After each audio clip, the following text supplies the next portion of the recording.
Topic बोल दो topic बोल दो फिर से। DPS directive principle of states मैं लिख दे रहा हूँ।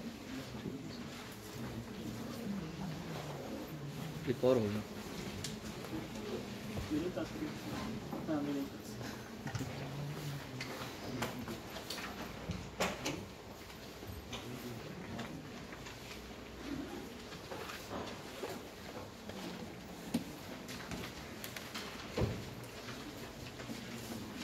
क्या बोलते हैं, राज्य के निवेशक तत्व यानी डायरेक्टिव प्रिंसिपल्स ऑफ स्टेट्स।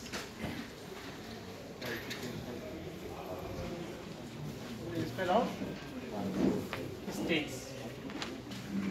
देखिए जो मैंने कल आपको बताया था कि हम कैसे करेंगे इसको, प्री मेंस और इंटरव्यू तीनों से जोड़कर देखेंगे, ठीक है ना। ये दिमाग में बैठा लीजिए आप लोग कि जिस टॉपिक को पढ़ना है उसे हमें क्या करना है, प्री मेंस और इंटरव्यू तीनों ही दृष्टिकोणों से देखना है, ठीक है। क्या थोड़ा सा जैसे ना कि डिसिप्लिन भी मेंटेन रखा जाए, जैसे कि ऐसा ना हो। भाग 4 में है ना, तो ये क्लियर हुआ ना, क्वेश्चन बना कि नहीं बना?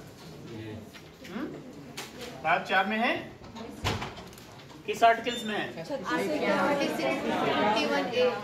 36 से 51 में है, ठीक है ना। अब देखिए पहला क्वेश्चन क्या बनेगा, पहला क्वेश्चन मेंस का क्या बनेगा यहाँ पे, ये तो हो गया प्री का, ठीक है ना। आर्टिकल से आपको पूछेगा, फिर पूछेगा मेंस में कि what is the difference between fundamental rights and directive principle of states, ठीक है।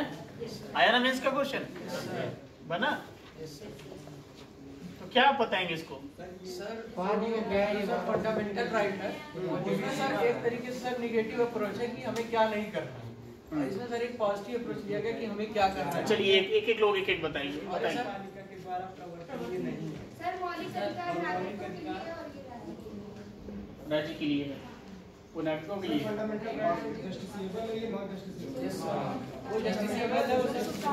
वेरी गुड, ध्यान से देखिए, सही है कि अगर डिफरेंस पूछा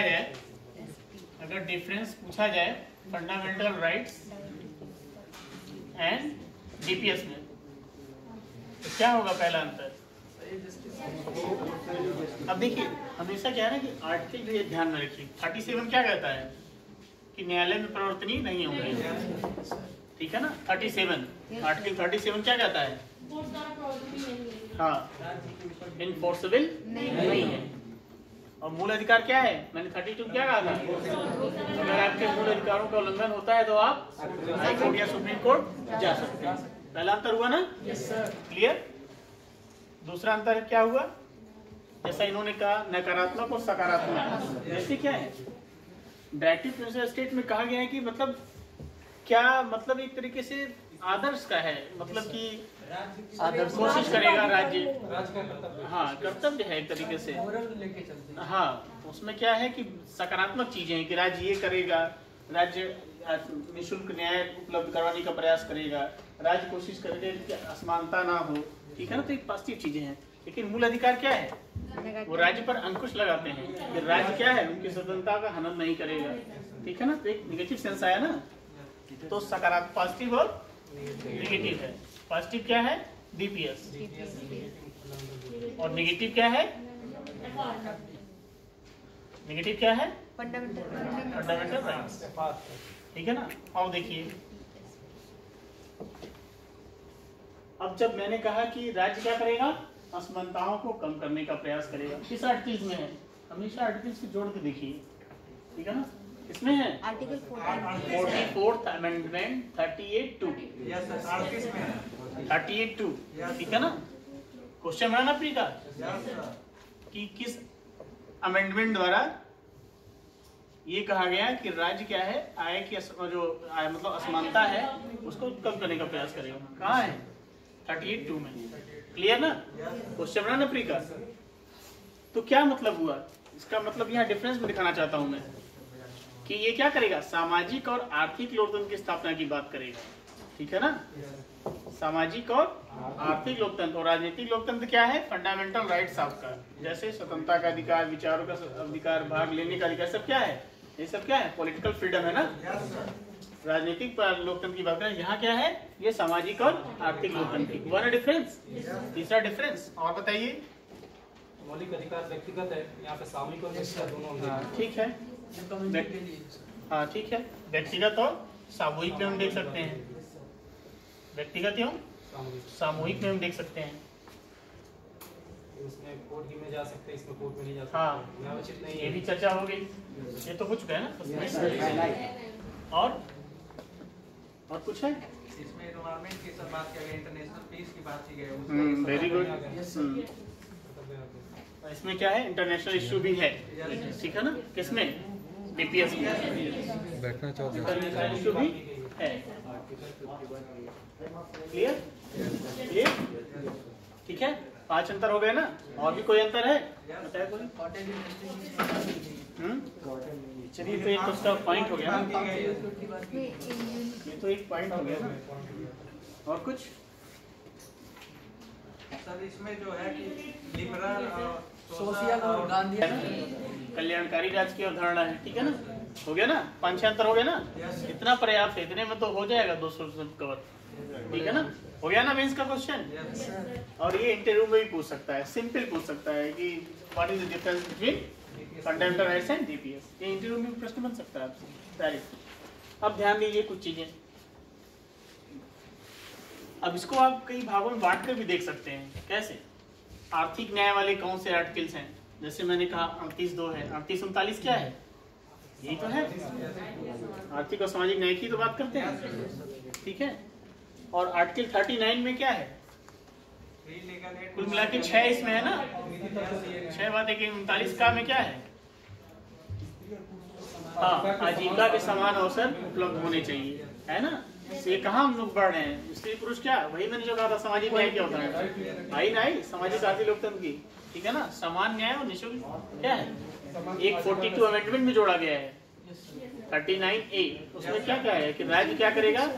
मान लीजिए सारे लोग तो न्यायालय जा नहीं सकते हैं, कुछ गरीब भी हैं, उनको क्या करेगा राज्य? निःशुल्क विधिक एवं न्यायिक सहायता उपलब्ध कराएगा, ठीक है ना। फ्री ऑफ कॉस्ट क्या करेगा? उन्हें प्रोवाइड कराएगा। जैसे किसी के पास वकील नहीं तो उनको उपलब्ध करवाएगा। तो क्या हुआ? अब देखिए क्वेश्चन रहा ना प्री का, 42 अमेंडमेंट हुआ ना। 39A क्या है? समान न्याय और निःशुल्क विधिक सहायता। और पहला क्या है जो मूल अनुच्छेद में था वो क्या था? वो क्या था? 2 हो गए ना 39A। एक में क्या था कि स्त्री और पुरुष, मेल एंड फीमेल, सभी को क्या है? आजीविका के समान अवसर उपलब्ध होंगे, ठीक है। आर्टिकल याद रखना बहुत जरूरी है, खासकर 1 से 50 तक के, ये ध्यान में रखना, क्योंकि ये सब में यूज होंगे। एसए में यूज होंगे, एथिक्स में यूज होंगे। अब देखिए इसी बार का क्वेश्चन मैं बता रहा हूँ, 2020 में यूपी पीसीएस मेंस में आया है। एथिक्स का क्वेश्चन आया है कि एक सिचुएशन दी गई, केस स्टडी आती है ना, उसमें एक सिचुएशन दी गई है कि अभी है, आपको अच्छा लगता है, आपका विचार अभिव्यक्ति आपकी प्राणोदय सुनता है ना, तो आप शराब पीने के आदी हैं। ऐसी स्थिति में क्या है? आपके व्यक्तिगत मूल अधिकारों का उल्लंघन नहीं है। ऐसी स्थिति में आप क्या करेंगे? क्या मुख्यमंत्री के आदेश का पालन करेंगे और या फिर अपनी व्यक्तिगत स्वतंत्रता को प्राथमिकता देंगे? ये क्वेश्चन आया हुआ है अभी 2020 में बेंच में आया एथिक्स में, ठीक है ना। अब देखिए इस क्वेश्चन को टैकल करने का तरीका क्या है। जब आप अपनी बात संविधान के आर्टिकल द्वारा कहते हैं ना, तो आपकी बात क्या है? सभी लोग स्वीकार करते हैं। क्यों? क्योंकि भारत में संवैधानिक सर्वोच्चता है, ठीक है ना, संवैधानिक सर्वोच्चता है। अब देखिए इस क्वेश्चन कैसे टैकल करना था, यहीं से आ गया, डीपीएस से आ गया मेंस का क्वेश्चन। कैसे? आर्टिकल 47। Very good. आर्टिकल 47 क्या कहता है? ये कहता है कि मतलब कोई भी इनवॉल्व अलाइड टू कोई भी प्रोडक्ट आर्टिकल 47 क्या हुआ? बिहार में जो शराबबंदी लागू हुई क्या हुआ? यही तो था आर्टिकल 47। क्या कहा गया इसमें? हाँ, जो भी अल्कोहलिक है, जो भी उस पर क्या ड्रग्स, उस पर क्या है, राज्य क्या कर सकता है? बैन कर सकता है सार्वजनिक हित में, ठीक है ना। तो आप लिखिए, शुरुआती कर दीजिए इसकी कि अनुच्छेद 47 में कहा गया है कि राज्य सार्वजनिक हित को देखते हुए मादक द्रव्यों पर, जो इस तरह के अल्कोहलिक ड्रग्स उन पर क्या है? बैन लगा सकता है, ठीक है ना। तो संवैधानिक चूंकि हमारा है, संविधान में दिया गया, इसलिए अगर मुख्यमंत्री जी ने कदम उठाया है तो ये उचित है। और चूंकि मैं एक प्रशासन में हूँ, ठीक है। और प्रशासन का काम क्या है? प्रशासन का काम क्या है? जो निर्णय लिए जाए कानून को एक्जीक्यूट करवाना ना। तो अगर मुख्यमंत्री जी ने शराबबंदी का निर्णय लिया और संविधान सम्मत है तो उसमें कमी कहाँ है? तो मेरा उद्देश्य क्या होगा? भले ही मेरा व्यक्तिगत है, लेकिन सामूहिक हित को देखते हुए मैं क्या करूंगा? मैं आदरणीय या माननीय मुख्यमंत्री जी के आदेशों का पालन करते हुए शराबबंदी पर रोक अमल करूंगा और उसको पालन करवाने की कोशिश करूंगा या प्रयास करूंगा। साथ ही साथ इसको आप क्या है, अब इस क्वेश्चन को आपने संवैधानिक पहलू दे दिया, आप उसे किसी विचारक से भी प्रूव कर दीजिए। जैसे इसी क्वेश्चन में क्या है, एक विचारक है मिल, ठीक है, इनकी पुस्तक है ऑन लिबर्टी, क्लियर है ना? कुछ लोग जानते होंगे, पढ़े होंगे। हाँ, उपयुक्तावादी विचारधारा, वो तो इतिहास का पुस्तक। तो ऑन लिबर्टी इन्होंने क्या कहा कि दो प्रकार की स्वतंत्रता की बात की इन्होंने कहा एक तो व्यक्तिगत होती है और एक सार्वजनिक। व्यक्तिगत स्वतंत्रता क्या? ऐसे मान लीजिए आप एक अकेले कमरे में हैं, आप एक अकेले कमरे में जहाँ कोई नहीं है, वहां आप मान लीजिए शराब पी रहे हैं, तो उसका प्रभाव क्या है? समाज पर तो नहीं पड़ रहा है। तो मिल कहते हैं कि जो व्यक्तिगत कार्य हैं, जो ऐसे काम है जो पर्सनल है, ठीक है ना, और जो जिसका प्रभाव समाज पर नहीं पड़ रहा है, तो इसमें तो स्वतंत्रता दी जानी चाहिए। लेकिन मान लीजिए यहाँ एक पूरा सार्वजनिक सब लोग इकट्ठा हुए हैं और यहाँ पे कोई धूमपान करना शुरू कर दे, तो उससे क्या दूसरों पे स्वास्थ्य पर प्रभाव पड़ रहा है ना। तो मिल कहते हैं कि ऐसे कार्य, व्यक्ति के ऐसे कार्य जिनका प्रभाव समाज पर पड़े, उस पर बैन लगाया जाना चाहिए। तो इस दृष्टिकोण से भी आप लिख दीजिए कि विचारक जेम्स मिल ने भी कहा लिबर्टी में कि ऐसे कार्य जिनका प्रभाव समाज पर गलत प्रभाव पड़ता है, उस पर बैन लगाया जाना चाहिए। तो विचारों के दृष्टि से संविधान प्रूव हो गया ना। अब आपका क्वेश्चन परफेक्ट हो गया, आपको नंबर मिल जाएंगे। तो आया कि नहीं आया डीपीएस? यहाँ कहने का उद्देश्य मेरा क्या था कि इसका उपयोग कहाँ है पॉलिटी का? आपके फोर्थ पेपर में भी हो रहा है। यही चीज हमें सीखनी है। तो ये कब होगा? जैसे अगर आर्टिकल 47 आपको याद नहीं होता तो क्या आप एग्जामिनेशन हॉल में यूज कर पाते? नहीं कर पाते ना। तो कहने का तात्पर्य क्या है? आर्टिकल्स भी याद रखिए, ठीक है ना। जैसे मैंने कहा प्रेम्बल याद रखिए, तो क्यों कहा मैंने? इसका उद्देश्य ये नहीं कि रटना है, तो उसका उद्देश्य क्या है कि हम उसे यूज कर सके, आंसर में यूज कर सके। क्लियर? क्लियर है ना? ठीक, आइए आगे आते हैं। 39B में क्या है? Very good. संसाधनों का उपयोग इस तरह से करना कि कोई ऐसा ना हो किसी के पास अधिक हो जाए, किसी के पास कम रह जाए, संसाधन नहीं रह जाए, ठीक है ना। 39C में क्या है? हाँ, किसी का ऐसा ना हो कि सारे एक जगह जाके इकट्ठा हो जाए, डिसेंट्रलाइज हो, ठीक है ना। संसाधन क्या हो? उत्पादन और वितरण के साधन जो हैं, भूमि हुई, पूंजी हुई, क्या हो? इक्वल डिस्ट्रीब्यूशन, ठीक है ना। अब क्या है? 39D, ये देखिए बहुत महत्वपूर्ण है आर्टिकल से। हाँ, समान कार्य के लिए समान वेतन, ठीक है ना। ये तो नहीं हो रहा। क्या कहेंगे इसे इंग्लिश में? आर्टिकल 39D, ठीक है ना। ठीक, ये बहुत महत्वपूर्ण है, इसको आप नोट कर सकते हैं। इसको इसी प्रावधान के लिए क्या बनाया गया संसद में? समान पारिश्रमिक कानून 1976, ठीक है ना। 1976, ठीक है ना, 1976। ओके, क्लियर ना? हो गया ना।